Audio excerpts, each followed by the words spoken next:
तो ठीक है आप लोग भाई, तो क्रिकेट की दुनिया में यार क्या क्या हो गया यार, मतलब जिम्बाब्वे जो है वेस्ट इंडीज से आज बुरी तरीके से हार गई है, और इंडिया जो है वो भी साउथ अफ्रीका से इतनी बुरी तरीके से हार गई है। अच्छा, पहले हम लोग बात करेंगे इस, मगर पहले मैं आप लोग को थोड़ा पीछे लेके जाना चाह रहा हूँ। पीछे 2020 या 21 में एक प्रेस कॉन्फ्रेंस हुई थी जिसमें विराट कोहली से एक जर्नलिस्ट ने एक सवाल पूछा था कि अब रोहित शर्मा के बैट से रन नहीं आ रहे, मतलब वो इतना अच्छा परफॉर्मेंस नहीं कर रहे, तो आप उनको ड्रॉप करने का सोचेंगे? तो विराट कोहली ना बड़ा अजीब सा एक, मतलब बोलते हैं ना बंदा जैसे हमको अजीब सी बात पूछ ले, तो उन्होंने ऐसा रिएक्शन दिया, उन्होंने कहा रोहित शर्मा की बात कर रहे हैं आप? मतलब रोहित शर्मा की, उन्होंने बोला कम ऑन यार, मतलब उसके बाद सेम अगले ईयर जब विराट कोहली की फॉर्म आउट ऑफ फॉर्म, मेरे ख्याल से 2022 की बात है, 2023 की, तो जर्नलिस्ट ने बात पूछी थी रोहित शर्मा से कि क्या विराट कोहली को जो है वो ड्रॉप करेंगे? तो उन्होंने हंस के बोला क्या बोल रहे हो यार, विराट कोहली को कौन ड्रॉप कर सकता है? तो मगर इसमें कहने का मकसद ये था, सिर्फ वो दोस्ती यारी की वजह से नहीं, वो एक प्लेयर्स भी बहुत बड़े थे दोनों ही, और अभी भी खैर वनडे क्रिकेट वो खेल रहे हैं दोनों। उसके बाद सेम अभी थोड़े दिन पहले दो प्रेस कॉन्फ्रेंस हुई, एक पाकिस्तान की एक इंडिया की, जिसमें हमारी तरफ से हमारे कोच थे, और इंडिया की तरफ से सूर्य कुमार यादव थे उनके कैप्टन। सूर्य कुमार यादव से पूछा गया कि तिलक वर्मा जो हैं, क्या आप उनको ड्रॉप करना चाहेंगे संजू सैमसन को उनकी जगह? तो उन्होंने भी यही कहा हंस के कि तिलक वर्मा आपको लगता है हम उनको ड्रॉप करके संजू सैमसन को, उन्होंने किसी की इंसल्ट नहीं की, मगर उन्होंने बताया कि यार हम अपने प्लेयर्स को बैक करते हैं। सेम सवाल उन्होंने पूछा अभिषेक शर्मा के लिए। अब तो खैर अभिषेक शर्मा का जो भी साउथ अफ्रीका का मैच हुआ, उसमें भी कोई खास परफॉर्मेंस नहीं, 15 रन 18 बॉलों पे, पता नहीं कोई 12-13 बॉलों पे 18 रन 15 रन बनाए थे। तो परफॉर्मेंस तो अभी भी उसकी कोई खास नहीं थी, मगर उस प्रेस कॉन्फ्रेंस में उसने कहा कि उसकी फॉर्म वापसी आ जाएगी, जब वो आएगी तो मुझे दूसरी सामने वाली टीम की जो चिंता, मतलब फिक्र है, इंडिया में चिंता को फिक्र कहते हैं, तो मुझे उनकी फिक्र है।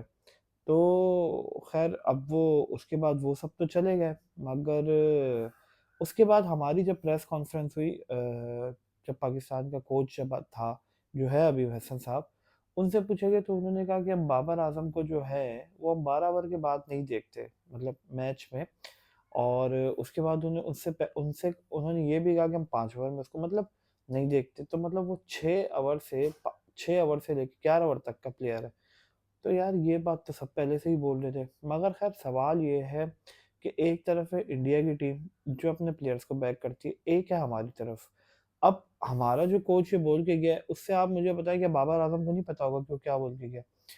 एक, ठीक है मैच हारना जीतना एक अलग बात है, मगर इससे क्या उस प्लेयर का मोरल डाउन नहीं हुआ होगा? और इतने बड़े प्लेयर को, जितने इतनी फैन फॉलोइंग है, उसको आप इस तरीके से, मैं बाबर आजम को कोई सपोर्ट नहीं कर रहा हूँ, उसकी तो फॉर्म बिल्कुल ही आउट ऑफ द फॉर्म है। मोहम्मद यूसुफ ने आज से 2 साल पहले बात कही थी कि इसको डोमेस्टिक में आना चाहिए, अपनी टेक्निक सही करनी चाहिए, इस पे काम करना चाहिए, मगर भाई लोग वो तो कोई भी नहीं गया। तो ये है, ना शादाब गया ना बाबर आजम गया। शादाब का तो खैर कोई वो ही नहीं है, कोई परफॉर्मेंस इसने भी, उसके भी हवाले से भी बात करना चाहेंगे। तो ये है, तो कुल मिला के बात ये है कि हमारे कोच को ही नहीं पता कि प्लेयर्स को बैक कैसे, वो बोलते हैं ना बच्चों को डांटना अकेले में डांट दो, मगर सबके सामने नहीं डांटो और ना बागी हो जाता है, तो कुछ ऐसा ही मुझे लग रहा है। बाकी ये है कि जब अगर बाबर आजम, अगर 5 ओवर से पहले पहले हमारी विकेट गिर जाती है, फर्ज करो पहले दूसरे ओवर में, जो कि नॉर्मल सी बात है, तो बाबर आजम आएंगे नहीं आएंगे? नहीं आएंगे।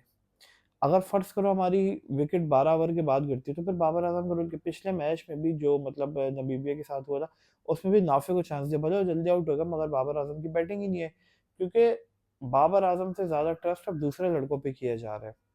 उसके बाद शादाब खान का, अब जब ये एक अभी स्टेटमेंट आया, उन्होंने कहा कि भाई ठीक है हम लोग जो है वो अच्छा नहीं खेल रहे, मगर हम लोग ने जो है ना, जो लेजेंड्स, जो शायद अफरीदी होगा, मोहम्मद यूसुफ होगा, सब एक तनकीद कर रहे हैं उन लोगों के ऊपर के, मतलब जिस तरीके से ये लोग खेल रहे हैं, इनकी परफॉर्मेंस नहीं है उसी तरीके से सब, तो उनसे जब पूछी गई बात, तो उन्होंने बोला तो हमने इंडिया को 2021 में हराया था, तो उस मैच का ना हमें जीतने से ज्यादा हारने का नुकसान हो रहा है।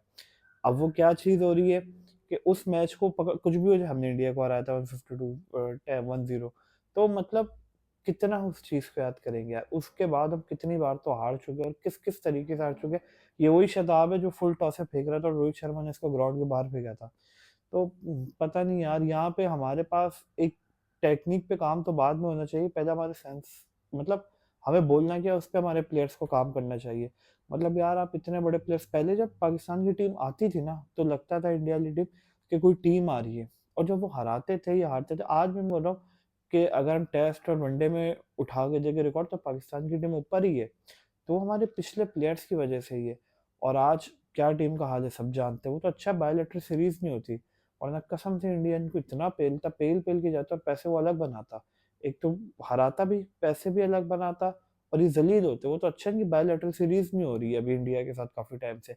जब हुई थी खैर हम लोग जब तो हरा के आ गए थे। तो ये सारी चीजें हैं, इनको नहीं पता होता कि क्या बोलना है क्या नहीं। वही बात है, जब आपको पता हो कि आपकी सीट पक्की है, आपको कोई नहीं निकाल सकता, तो आपको किसी से कक नहीं फर्क पड़ेगा कि कोई क्या कर सकता है।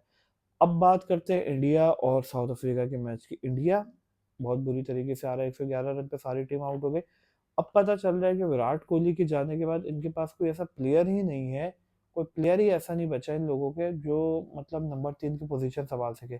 2024 का जब T20 हो रहा था, जब विराट कोहली ने आई थिंक 70-75 रन की 74 रन की इनिंग खेली थी, सब बोल रहे थे बहुत स्लो खेली है। वो 177 का टारगेट देता और इंडिया वो जीत भी गया था। तो लास्ट ओवर तक मैच भी गया। अब तब तो सब बोल रहे थे स्लो खेला, मगर आज उसकी याद आ रही होगी। 160 आईसीसी T20 टूर्नामेंट में 3 बार चेस किया इंडिया ने 150 प्लस का, और तीनों भाई विराट कोहली था, तीनों बार।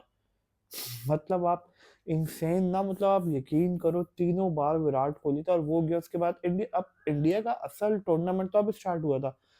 आप टीम से उठा लो, यूएसए हो गई, नमीबिया हो गई, इवन के चलो पाकिस्तान भी, सब सब कोई उनको किसी ने कोई टफ वो चांस नहीं दिया। अब उनका असली T20 मैच, अब उनका टूर्नामेंट स्टार्ट होता और वो पहले मैच में बहुत बुरी तरीके से हार गया। अब आज वेस्ट इंडीज और जिम्बाब्वे का मैच हुआ, वो काली आंधी अलग पागल हुई, उनको तो कोई बॉल नहीं फुटबॉल नजर आ रही थी। तो इंडिया के लिए तो अब इस टूर्नामेंट का बहुत मुश्किल हो चुका है। मगर यार अगर इंडिया नहीं होगी तो आगे पाकिस्तान अगर इन केस चली भी जाती है तो क्या ही मजा आ जाएगा इस टूर्नामेंट का। क्योंकि मैं तो खुद चाहता हूँ एशिया एशिया टीम हो तो मजा भी आए, देखने में भी मजा आएगा कि यार इंडिया इंडिया की टीम तो फेवरेट है ना भाई, जैसा जो भी है जैसा भी है।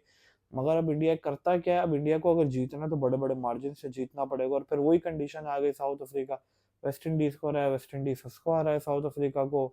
मतलब एक जिम्बाब्वे का मैच होगा, साउथ अफ्रीका से उसको आ रहा है। तो ये सारी सिचुएशन अभी इंडिया के लिए चल रही है, और इंडिया ने जो मैच जीतने वो भी कोई पागलों की तरह उन्होंने खेलना है।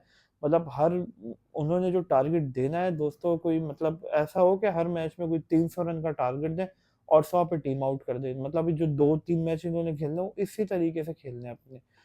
उसके बाद एक और भाई बड़ी खबर आ रही है कि पिंडी की जो टीम है, जो सॉरी सियालकोट की टीम है, उसके ऑनर वॉनर पता नहीं पहले आ रहे थे ओजी ग्रुप, तो फलाना ग्रुप, तो ढिमकाना ग्रुप, पता नहीं कौन कौन सा ग्रुप आ रहा था। और अब बोला जा रहा है कि यार वो सारे बैक हो गए, इनके पैसे ही नहीं है। मतलब टीम जो है वो उनके पास मतलब लारे लग गए उनके, तो मतलब खेलने का वो मतलब टीम के कोई है ही नहीं उनको परचेज करने वाला। तो ये भी यार एक बड़ा सेटबैक है पीएसएल के लिए। खैर उनको कोई मैंने सुना है कोई पार्टनर शार्टनर तो मिल गए हैं कोई। खैर अभी पक्की अपडेट तो नहीं है, अगर पता हो तो आप लोग कमेंट्स में लाजमी बताइएगा। बाकी अब मैच है कल पाकिस्तान और कल खतरनाक मैच है भाई पाकिस्तान का। पता नहीं, मुझे नहीं पता कि कल वो इंग्लैंड के साथ किस तरीके से खेलेगी, क्या करेगी। वो वो 2023 के जो T20 का वो बदला वापसी कल ले पाएगी नहीं ले पाएगी, जिस हिसाब से पहले हारे थे फाइनल में आके। इस बार ये लोग क्या करेंगे मुझे नहीं पता।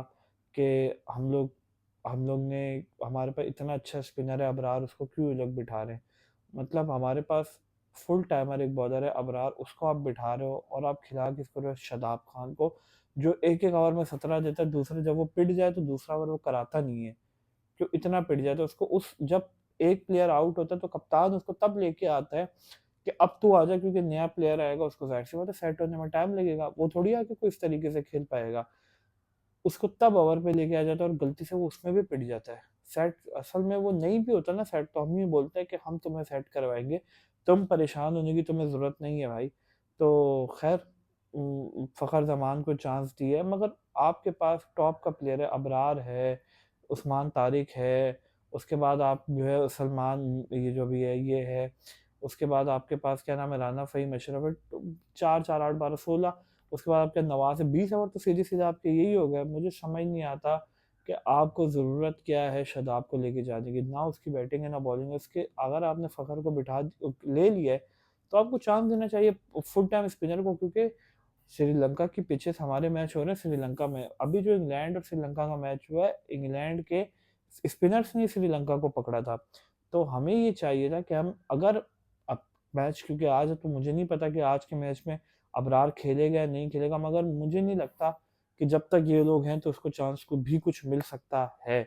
बाकी ये है कि जब न्यूजीलैंड का मैच हुआ तो कुदरत के निज़ाम ने हमें बचा लिया कि बारिश हो गई तो हम लोग बच गए, वरना उसमें भी हम लोग ने अबरार को नहीं खिलाना था और हम लोग कुत्ते की तरह पिटते। वो 3-3 4-4 फुल सैटनर है, सोडी है, और उसके बाद अच्छे स्पिनर वो लेके आ रहे हैं और हम लोग अपना फुल टाइम स्पिनर ही बिठा के जा रहे हैं। मतलब किसके लिए? शादाब की जगह ताकि बनी रहे।